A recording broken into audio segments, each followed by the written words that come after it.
When Nada DeLong lost her twin sister at the end of 2019, she thought it would be a good idea to schedule a physical to check on her own health. I felt great. Like, I had no signs, no symptoms, nothing. The routine exam found troubling results with her kidneys, though, and started her down a long, difficult road.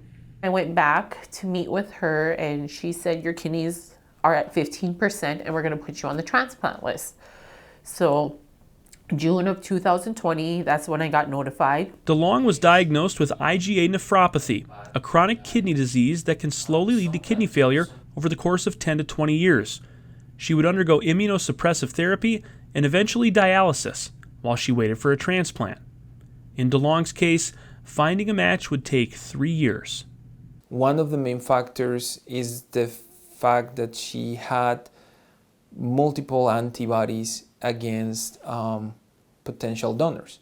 This test that we perform before the transplant will tell us what is the percentage of donors whom Nada will potentially reject. What was her percentage, do you 99%. DeLong searched far and wide for potential donors, but her father had aged out. Her mother and older siblings had underlying health conditions. Friends in her hometown of Belcourt, North Dakota and surrounding areas were not matches. And her best chance of a match, her twin sister, was no longer with her. She would have been a perfect match. Instead, she waited and sometimes came painfully close to getting her transplant. I got the call 4 times, so your emotions are like a roller coaster. There was one where I did have a match, and we did everything. As I was getting wheeled into surgery, the antibodies came back of not a match, and I didn't get the surgery. But I wasn't losing faith. I was more hurt to tell everybody because I felt like it was a disappointment. Then, last August, DeLong's wait was finally over. A deceased organ donor was a match. One of the most exciting moments that you might have as a transplant nephrologist, as a transplant center, is knowing that for a patient that has been waiting for so long, that moment has finally arrived. Now DeLong is doing great.